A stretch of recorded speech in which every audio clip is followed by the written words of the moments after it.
কণ্ঠ সর্বদা সত্যের পথে। বীরভূমের রামপুরহাট কলেজের উদ্যোগে আর.জি. কর কাণ্ডের প্রতিবাদের একটি মিছিলের আয়োজন করা হয়, যেখানে রামপুরহাট কলেজের প্রাক্তন ও বর্তমান ছাত্রছাত্রীদের নিয়ে এই মিছিলটি করা হয়।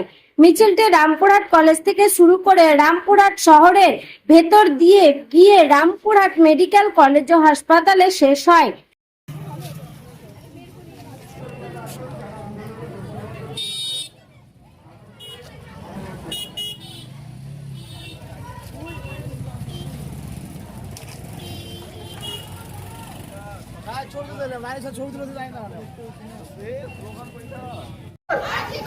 এই অঞ্চল চলবে,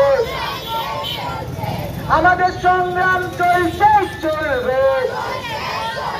justice for fight for justice for. এই তোমার স্বর আমার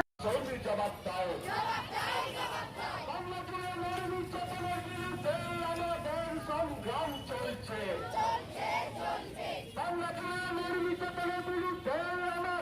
সংগ্রাম বাংলা জুড়ে নির্বিচার বন্ধ করার দাবিতেই আমাদের সংগ্রাম। বাংলা জুড়ে নির্বিচারের বিরুদ্ধে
মাটিতে পেরে দেখো, মাটিতে পেরে ছাড়িয়ে ছাড়িয়ে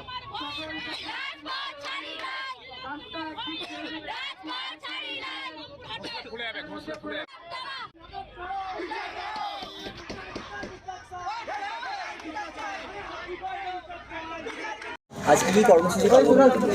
আজকে কলেজে যারা প্রাক্তন ছাত্রছাত্রী আছে, যারা বর্তমান ছাত্রছাত্রী আছে, তাদের উদ্যোগে আমাদেরকে বলা হয়েছিল যে প্রত্যেকটা স্কুল থেকে তোমরা মিছিল বার করো। মিছিল বার করে আমরা তিলোত্তমা দিদির বিচার চাইব। আমরা সেই মতো প্রত্যেকটা স্কুল, রেলওয়ে আদর্শ, বিদ্যাভবন, হাই স্কুল, গার্লস স্কুল, এই 4টে স্কুল কলেজের সাথে যোগদান করে আমরা আজকে মেডিকেল কলেজে আসি। আমরা একটাই দাবি জানাতে এসেছি, আজকে 20 দিন হয়ে গেল, এখনও পর্যন্ত আমাদের তিলোত্তমা দিদির বিচার হলো না। আমরা সেই বিচারটা চাইবার জন্যই আজকে এখানে সব একসঙ্গে জমায়েত হয়েছি। আমাদের কলেজে যারা ছাত্র আছে, বিদ্যাভবন স্কুলের, গার্লস স্কুলের যারা প্রাক্তন ছাত্র আছে, সকলেই আজকে আমাদের ভালো সহযোগিতা করেছে। আমরা তাদেরকে অনেক ধন্যবাদ জানাচ্ছি। আর আমরা পরবর্তীকালে যেন আমাদের ঘরে অনেকের মা বোন আছে, তাদের সাথেও এইরকম যাতে কোনো দুর্ঘটনা না ঘটে, তার জন্য আমরা আজকে এই প্রতিবাদটা জানাচ্ছি। আমাদের মূল দাবি হচ্ছে, আজকে 20 দিন হয়ে গেল, তিলোত্তমা দিদির বিচার হলো না। এখন আমরা দিদির বিচার চাই। যারা এই ধরনের নোংরা কাজ করেছে তাদের সকলের কড়া থেকে কড়া শাস্তি, যেমন ফাঁসি, আমরা এই ফাঁসিটাই চাই।